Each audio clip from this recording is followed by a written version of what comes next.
First and foremost, Amazon, shooting at an Amazon warehouse in Chicago. Take a look. Now to your nonstop news, where police have confirmed there was a shooting at an Amazon fulfillment center in the southwest suburbs. And we've learned that shooting sent one woman to the hospital.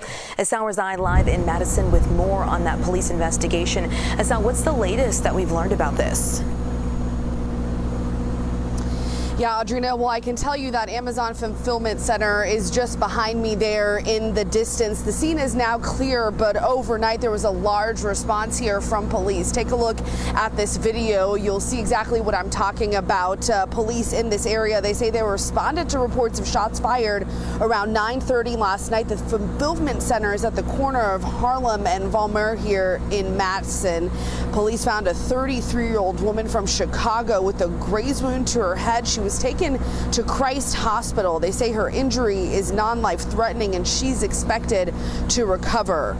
Police were processing the scene here for hours. They say so far their investigation finding the shooting was likely in retaliation for an unreported fight between employees that happened here in the parking lot earlier in the night. Now, thankfully, there are no reports of any other injuries. Police say their investigation into this shooting continues. They would not say if there have been any arrests or if they have anyone in custody in connection to that shooting. We'll continue to push for more details and bring you the latest. I'm live in Madison. Asal Rizai, CBS News, Chicago. So they basically got into a fight overnight. I'm assuming that both of them was women, because a woman was the person that wound up getting shot over there in Chicago. And I'm wondering, is it just the culture, or is this just normal? A.R. Smitty said this is our new normal. Is this normal to where women are getting into fights overnight and then somebody else pull out the ooh-wop shebang? They come back with the ooh-wop shebang to come and shoot the person. Y'all supposed to be there to make money. This is what happens when y'all get all involved in everybody else's business. You don't like somebody, you checking on them, they checking on you. Man, a lot of these warehouses and these plants and stuff, trust me, I've worked in them. They just like high school. They are just like high school, bro. Just like ice. Somebody said they couldn't take the L and go home. Y'all should not be fighting at the Amazon parking lot in the middle of the night. I don't even want to be that cool with you. Look, to be honest with you, when you in a plant or you are in a warehouse, ain't no networking. There is no networking. It's not like being in corporate America where you're going to eventually level up and you can make friends with Kool-Aid. Nah, man, that person is there. He don't even want to be there. A lot of times he's sleepy. He just came from the club. He be smoking overnight, sleeping in his car. Don't nobody want to deal with that nonsense, bro. When you get into these plants or you get into these facilities, and I respect anybody that is making sure that they're working and taking care of business, go, shut your mouth, stop talking about all of your business, and go home. Make your money, go home. Make your money, go home. If they got overtime, take care of business. Speak, be cordial, be nice, make your money and go home. But stop crewing up. Stop being a part of the in club. You ain't got to go and have lunch with everybody and sit at everybody's table. You know what I wish sometimes? I wish that I can impart a lot of the things that I've learned over my life and just give it to y'all. All of the wisdom, all of the knowledge, all of the experiences. I wish I could just give it to y'all, but I can't. You got to learn it and you got to go through it for yourself. In addition to that, a 15-year-old girl allegedly kills a man in Dallas. Take a look. Chip, thanks. A man who was found shot near the American Airlines Center in Dallas died over the weekend. Police found a group of suspects, but say most of them got away. Fox 4's Paige Ellenberger live in Victory Park, near where the shooting happened, with the latest. Paige? Yeah, Brennan, Lauren, and the one suspect Dallas police was able to take into custody, a 15-year-old girl. Like you mentioned, the rest ended up fleeing the scene.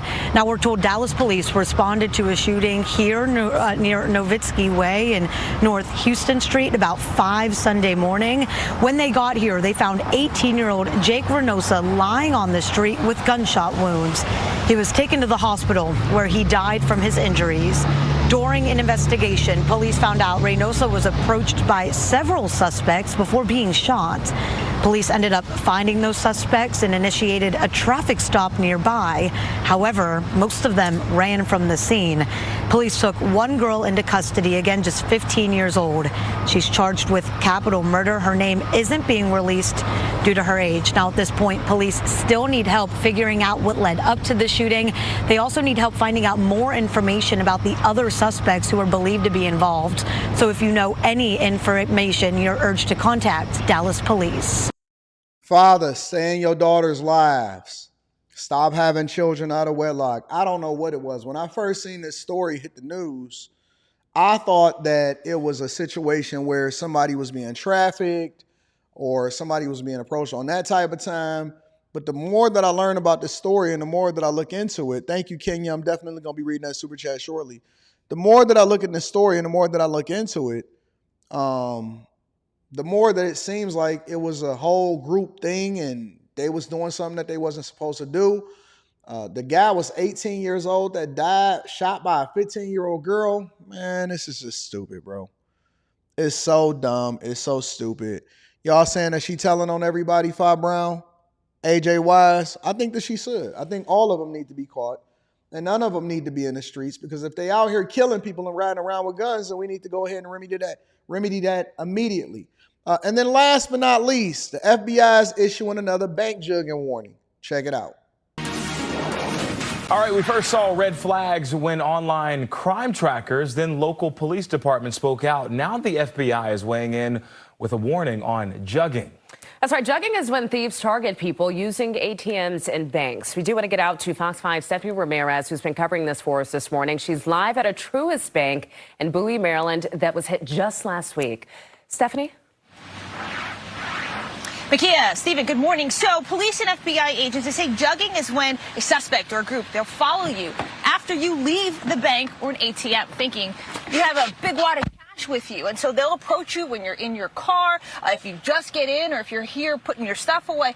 They might even follow you and rob you at your next location. Look, it's such a big deal that just last week, Bowie's police chief was warning about this, and now the FBI has a new warning. The Baltimore field office saying it is such a serious issue in Maryland, especially in Anne Arundel and Prince George's County, that now thieves have targeted at least 21 customers using bank and ATMs in the state in just the first week of July alone. They also said so far this year, they've received at least 7 dozen jugging reports, so over 80 jugging crime reports, with most of them happening this month and last month. Now, Hope Simpara, she's helping her mom out in the area, raised in Anne Arundel County, but she's living out of the region now. She told me she had not heard of this yet and is worried it is going to become a national trend. If I go get $20, and is it worth your life to get my $20 that I just needed for cash, for a tip or something like that? I don't know. I'm a person that I don't like to keep cash, but you need cash sometimes for things now. I don't know. It's just something else, I guess, to be vigilant about and something else to worry about. And if it's happening at all different times of the day, that's really scary. That's really scary. If you are in your vehicle, police say something to look out for is if you're being followed, right? Check, be vigilant. Don't be on your phone. Don't be on the radio. Watch and see who's following behind you. And if you believe you're being followed, go to a busy location where you can call police or drive to a police station. Now, if you're getting out of the ATM or the bank, one thing they say is put your money away first and make sure to be vigilant. Hold on. Give me a second. Y'all know how I get distracted. Give me a minute. You know I get distracted easily. Give me a second. I got you. Or the bank, one thing they say is put your money away first and make sure to be vigilant of anyone maybe standing around the area loitering that looks suspicious, or someone parked in reverse in a parking spot that looks suspicious as well. I'll send it back to you. Yeah, listen, she kind of bad. I like what she got going on. I like the older thing, but Fit still doing her thing. I'm with it. I'm 100% with it. She looking good. But this is nothing new. What bank robbers and what these young dudes are starting to figure out is that, yeah, Carol, she slapping. What these young dudes figured out is that, listen, I'm not going to go in there and get the die pack, put in my stuff, get the alarm triggered, We ain't got to do all of that. We ain't got to worry about response times. We ain't got to do none of that. All we got to do is for a business owner, wait for you to walk out with that bag. A lot of times they give you this little zip up bag and stuff like that. Wait for you to feel comfortable. Walk out with the bag because you're not aware and you're not really familiar with your surroundings as far as knowing that this type of stuff happen on a regular basis. You know what I'm saying? They just watching you and they watching you from a distance. And most of the time, they're not going after the person that's getting $20. Let me tell you that. Baby, if you going in there and you got $20 out, they not tripping about it.